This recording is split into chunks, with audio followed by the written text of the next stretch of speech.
एक मिनिट, आपण बोलण्यात का वेळ वाया घालवतोय? पोलिसांच्या ताब्यात देऊया हिला. या असल्या गुंडांना ना हीच भाषा कळते. एक तर मी तुझ्याशी बोलत नाहीये. आणि कोण गुंड कोण सभ्य हे दाखवून देईन तुला. अच्छा, बघितलंस काय? भाषा बघतेस कायची? नशीब समज बोलते अजून. जेव्हा हात चालतील ना तेव्हा कळेल शिवा काय चीज येते. ए तू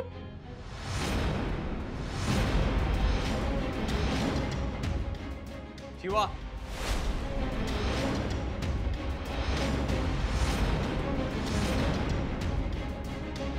ती ताई आहे माझी, असं नाही बोलायचं तिच्याशी. नीट बोलायचं तिच्याशी. हा, मला तुझ्याशी थोडं बोलायचं. तू इथे काय करतेस? परत फसवायला आलीस का आम्हाला कोणाला? नाही, मी असं काही करायला आले नाहीये. मला तुझ्याशी थोडं बोलायचं आहे. बघ, दिव्याची यात काही चूक नाहीये. मला माहितीये. हा, मग असं लग्न नको ना मोडू. हे बघ, तुला जी काही शिक्षा द्यायची ना तुम्हा सगळ्यांना ती मला द्या, दिव्याला नका देऊ. मला तुझं काही ऐकायचं नाहीये. Please get out of my house. हे बघ, तुझा गैरसमज होतोय. हे सगळं तुला त्रास देण्यासाठी किंवा कोणाला त्रास देण्यासाठी नाही झालं. हे माझं एकदा ऐकून घे, मला सगळं सांगायचंय. शिवा, मी गैरसमज नाही करत आहे. तू घरात बाहेर हो आधी. तू माझा खरा मित्र असशील तर माझं सगळं ऐकून घेशील. मैत्रीबद्दल तू बोलू नकोस. Get out. पण मला तुला सगळं सांगायचंय. शिवा, आशू,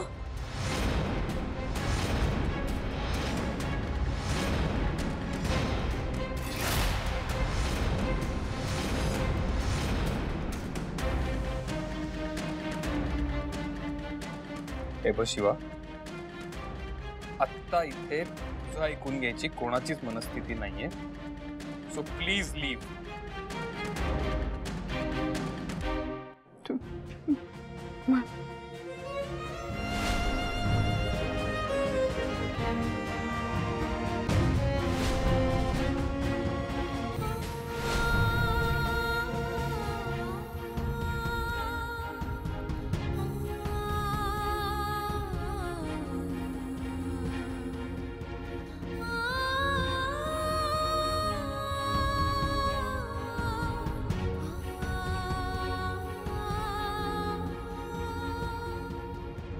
आशू,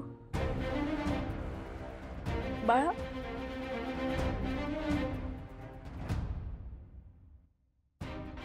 आशू,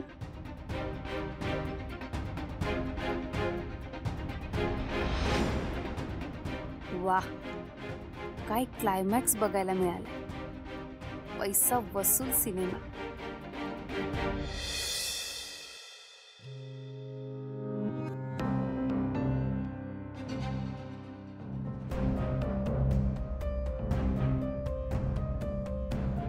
शिवानी, बाळा, बरी आहेस ना तू? हा, पोलिसांनी तुला त्रास नाही ना दिला? तू ये इथे बस. ये बस बस.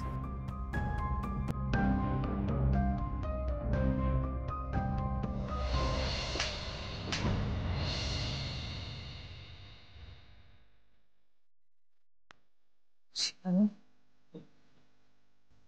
पाणी.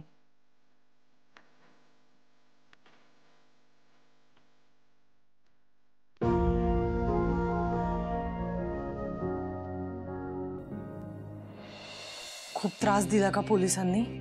हे बघ, तुला नसेल सांगायचं तर नको सांगूस. शिवानी, माझ्या एका प्रश्नाचं खरं खरं उत्तर देशील? तू हे सगळं दिव्याचं लग्न मोडण्यासाठी केलंस?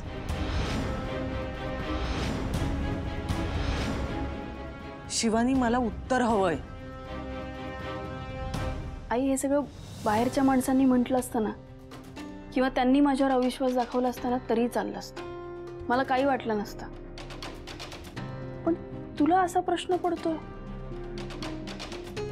हसायलाच येतंय मला. तुम्ही मला लग्नाला येऊ नको असं सांगितलं म्हणून मी हे सगळं केलं असं वाटतंय. इतकी वाईट आहे मी? अगं, पण या सगळ्याचे काय परिणाम झालेत कळतंय का तुला? दिव्याचं लग्न मोडलंय, तुला जेलमध्ये जावं लागलं. तुला अंदाज तरी आहे का ग? तू त्या गुंडांबरोबर मारामारी केलीस, त्यांना पकडून देण्याचा प्रयत्न केलास, सगळं मान्य आहे मला. खूप मोठा पराक्रम गाजवलास तू. पण या सगळ्यामुळे दिव्याचं लग्न मोडलंय आई मी तसं केलं नसतं ना तरी हे लग्न मोडलंच असतं. म्हणजे अगं मी त्या गुंडांना नसताना मारलं किंवा नसताना थांबवलं तर ते दिव्याला उचलून घेऊन गेले असते. मी हे सगळं दिव्यासाठीच करतेय. मी पप्पांना प्रॉमिस केलंय. मी आत्ताही आशूच्या घरी जाऊन आले, त्या सगळ्यांची माफी मागून आले. मग काय म्हणाले ते?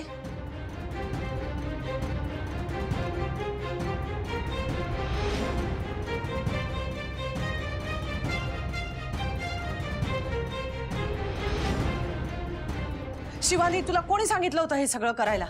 काय गरज होती त्यांच्या घरी जायची? का आधीच त्यांचा तुझ्यावर एवढा राग आहे तर का गेलीस तू तिथे? आगीला हवा दिल्यावर भडका उडणारच ना. आई हे बघ, मला हे लग्न मोडायचं नव्हतं आणि हे मोडायचं नाही म्हणून काहीतरी करावं लागेलच ना. आणि मी काहीही करायला तयार आहे. मी पप्पांना प्रॉमिस दिलंय. अगं पण ह्याचे परिणाम काय झाले ते बघतेस ना. शेवटी हे लग्न मोडलंच ना. देसाई आपल्याशी पुन्हा सोयरीक जोडायला तयार नाहीये. अगं ते ऐकून घ्यायलाही तयार नाहीये. ही सोयरीक पुन्हा कशी जुळणार आहे? हे लग्न पुन्हा कसं जुळणार आहे ग? त्याचं टेन्शन तू नको घेऊस. हे लग्न तर होणार. आशू आणि दिव्याचं लग्न होणार. मी लावणार.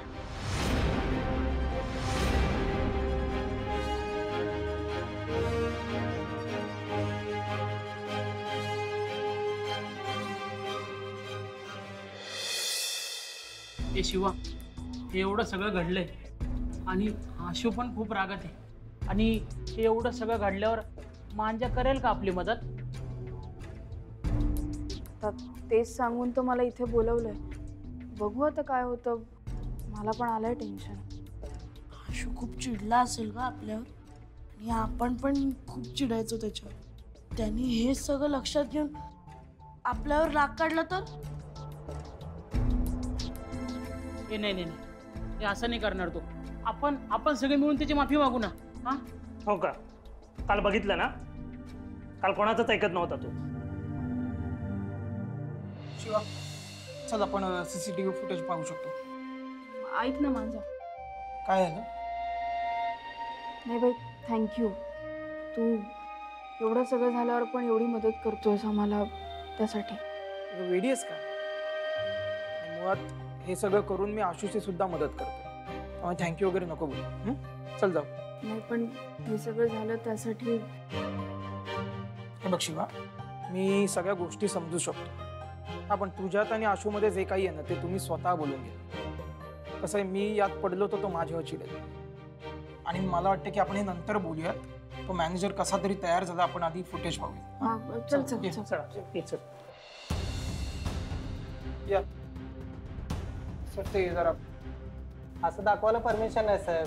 फक्त तुम्ही आहात म्हणून मी दाखवतोय. तुम्ही कोणालाही सांगू नका, नाहीतर माझी नाकेनं होतील.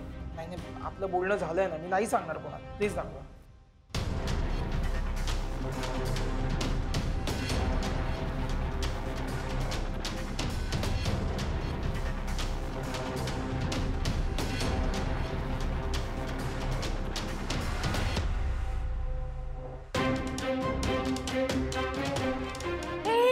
एक मिनिट, मागे करा हे. थोडं मागे घ्या. हा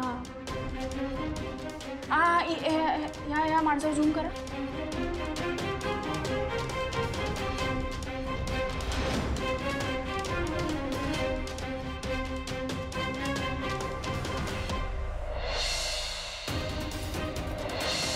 अरे हा तोच आहे ज्या गुंडांना मी मारलं ना, त्याचा मास्क काढला तो हाच आहे. गुंडांचा मेन माणूस आहे हा.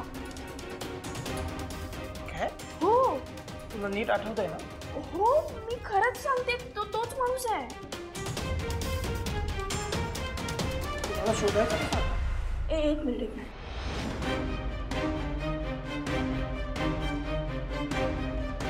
मी ना कांताबाईला पाठवते. हा, ते बघतील काय करायचं. आणि मी दिव्याला पण विचारते. दिव्याला विचारच, कारण तो दिव्याशी असं बोलतो जसं त्या दोघांची ओळख आहे. मग पुढे आपण बघू. बरं ठीक आहे, मी निघूया आता.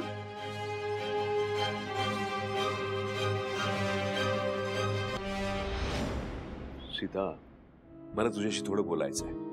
मला तुमच्याशी काही बोलायचं नाही. ऐकून तरी घे मी काय म्हणतोय ते. काय बोलणार आहात तुम्ही? हेच ना की ती मुलगी किती हुशार आहे, ती सगळ्यांची कशी मदत करते. हे अनेकदा तुमच्या तोंडून ऐकलंय मी. तुमच्या सांगण्यावरून मी तिला माझ्या घरात राहायला सुद्धा दिलं. पण यावेळी प्रश्न माझ्या मुलाच्या आयुष्याचा आहे. त्यामुळे प्लीज मी हात जोडते तुमच्या पुढे, तुम्ही तिची वकिली माझ्याकडे करू नका. नाही, मी कुणाचीही वकिली करत नाहीये. आपल्या मुलाच्या आयुष्याचा प्रश्न म्हणालीस ना, त्याच मुलाचे आई वडील म्हणून आपण बोलू शकतो ना काही गोष्टी. हो, बोलू शकतो. पण काय बोलणार आहोत आपण?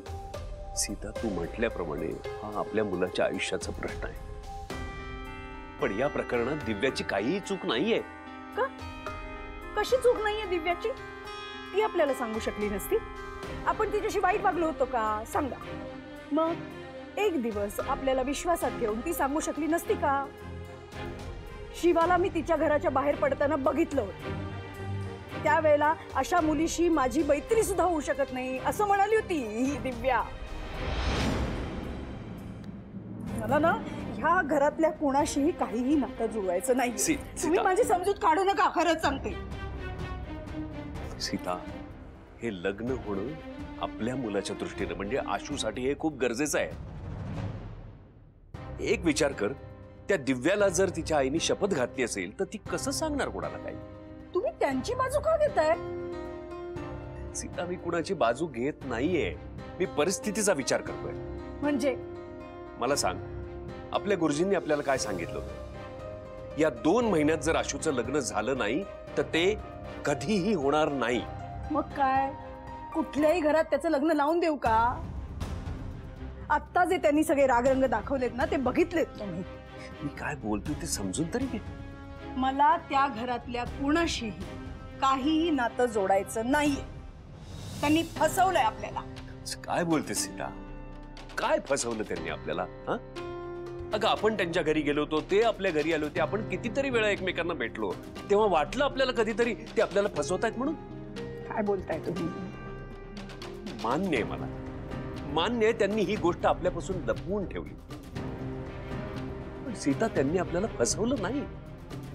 आणि त्यांनी ही गोष्ट आपल्यापासून लपवली, याला काहीतरी मोठं कारण असेल.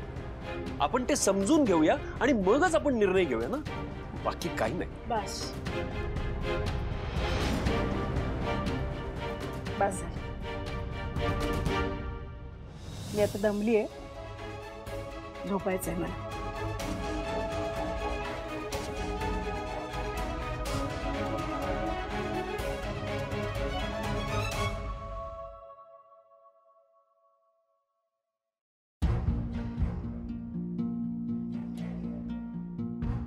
दिव्या, जरा मला तुझ्याशी बोलायचंय.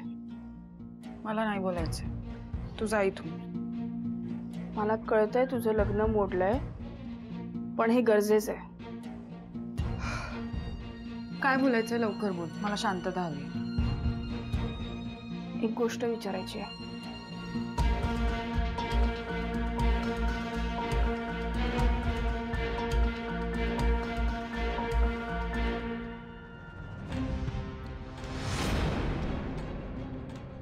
या मुलाला ओळखतेस तू? तुझ्या मेहंदीच्या दिवशी तुला भेटायला आला होता हा. आणि मी ज्या गुंडांबरोबर मारामारी केली त्यांचा मेन माणूस आहे हा. तू कशी ओळखते याला? तुला काय म्हणायचंय? माझ्यामुळे झालं हे सगळं? तू केलेलंच माझ्या अंगावर ढकलणारेस? हे बघ, खरं खरं सांग, तू ओळखतेस का याला?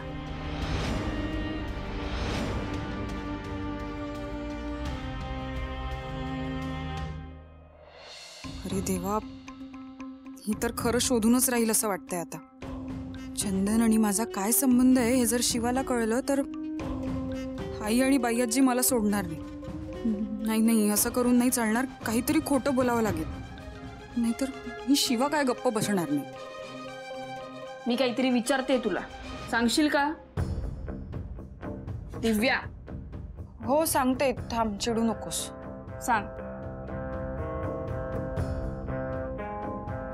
हा मुलगा माझ्या मागे लागला होता.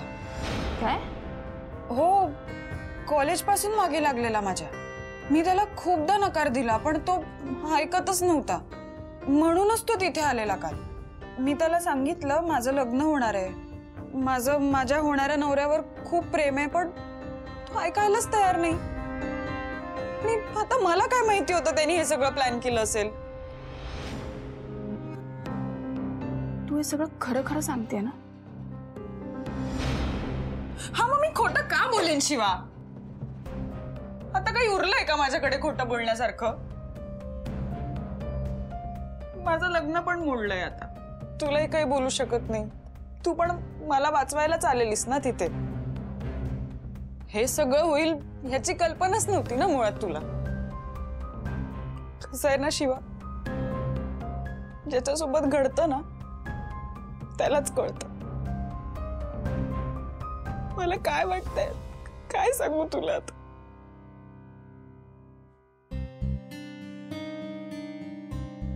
तू रडू नकोस. हे बघ, प्लीज शांत हो. हे लग्न मीच जुळवून आणणार. तुझं लग्न होणार. ही शिवाच लावून देईल तुझं लग्न.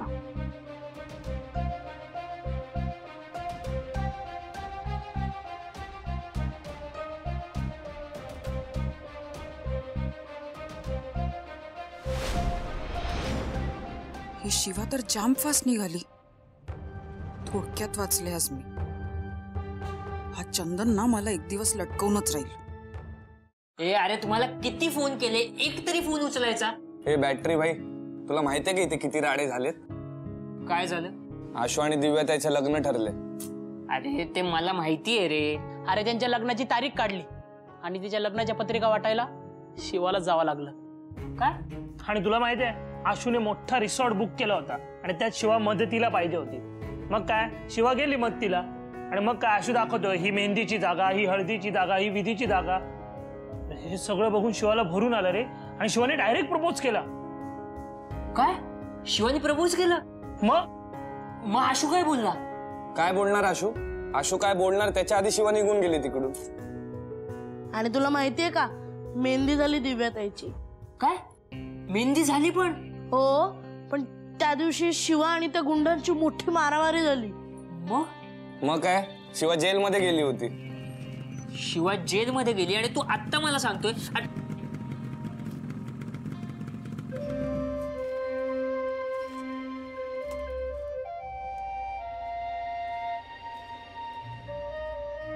काय रे, तू कधी आला? सकाळीच आलो. आणि तुम्ही कामं नाहीत आज? कसला विचार करताय? नाही, कामं आहेत, पण दिव्याताईचं लग्न परत कसं जुळेल याचाच विचार करतोय.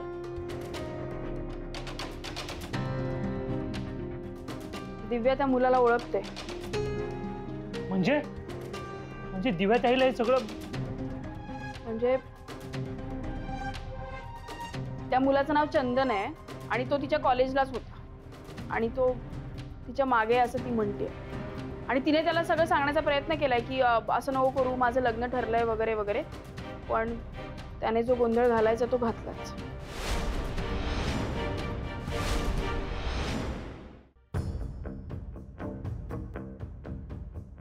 शिवा, तुला हे कोणी सांगितलं? दिव्याने? अजून कोण सांगणार? तिने सांगितलं आणि तो ऐकलं. काय काय काय बोला? काय नाही, तो जो आहे ना तो चंदन, हा पकडायचंय त्याला. हो, खरं तर. शिवा, तुझं काय? माझं काय नाही. तुझं काय म्हणजे तुझं आणि आशूचं काय? म्हणजे तुमची मैत्री राहील ना अशीच? कारण का ते सगळं कळल्यावर तो जाम भडकला होता. मला नाही माहिती. मला एवढंच माहितीये की त्याचं चिडणं बरोबर आहे. त्याने लग्नाची बातमी सांगितली नव्हती तेव्हा मी चिडलेच होते की. आणि आता तर मी त्याचं लग्न मोडलंय आणि मी त्याचा राग घालवूच शकत नाही, कारण की तो माझं काहीच ऐकून घेणार नाहीये. शिवा, ते लग्न तू मोडलं नाहीये आणि तू काही चुकीचे केले नाहीये हे तू लक्षात ठेव.